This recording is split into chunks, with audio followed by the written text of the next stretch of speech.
ontological argument for the existence of God is a pretty abstract argument. This argument says that if it's even possible that God exists, then God actually exists. However, that probably sounds too simple, so we need to unpack this argument more. The ontological argument deals with possible worlds, which are just ways that the world could have been differently. For example, when I was a kid, I wanted to grow up to be a vet.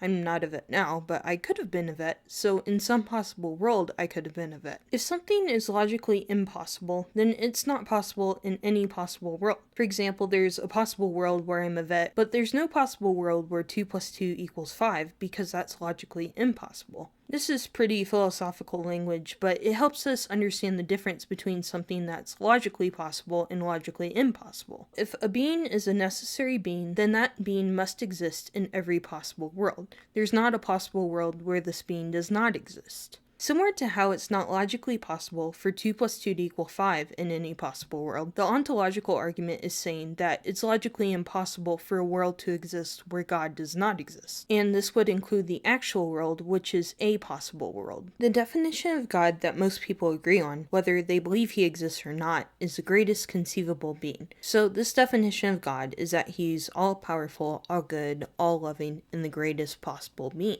The ontological argument says that it's possible that a maximally great being exists. If it's possible that a maximally great being exists, then a maximally great being exists in some possible world. If a maximally great being exists in some possible world, then it exists in every possible world. If a maximally great being exists in every possible world, then it exists in the actual world. Therefore, a maximally great being exists in the actual world. Therefore, God exists. This argument is saying that if it's possible that a maximally great being exists in some possible world, then in order for that being to be maximally great, it would have to exist in every possible world. If this being did not exist in every possible world, then it would not be a maximally great being, since it would be missing existence in a possible world. And since this being must exist in every possible world, that means that this being exists in our actual world, which is a possible world.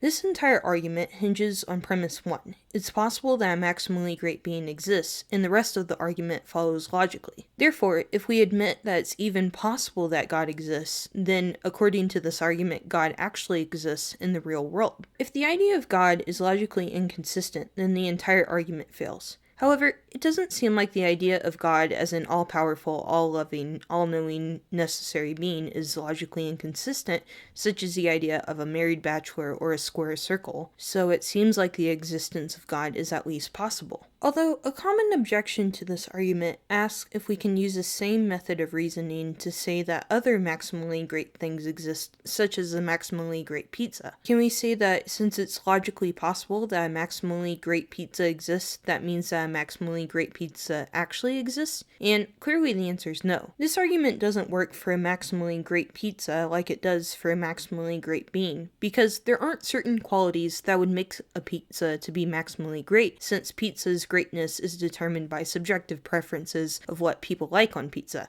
Unless, of course, you have bacon on pizza, in which case that's obviously an objectively maximally better pizza than a pizza without bacon. Also, in order for a pizza to be a maximally great pizza, it would have to be a necessary pizza that must exist, in which case we wouldn't be able to eat the pizza, and I think that's the best part about pizza is eating it. So the idea of a maximally great pizza is a logically inconsistent idea, so a maximally great pizza cannot exist. However, the idea of God does not seem to be a logically inconsistent idea, so it's at least possible that God exists, and according to the ontological argument, if God possibly exists, then he must actually exist in the actual world. Therefore, someone who objects to the idea of God would need to say that it's logically impossible that God exists in any possible world, not just that it's unlikely that God exists according to the ontological argument, which says that if it's logically possible that God exists in some possible world, then in order to be God, that being would have to exist in every possible world, including the actual world. Please like and subscribe for more videos that share God's love through apologetics, and remember, Jesus loves you.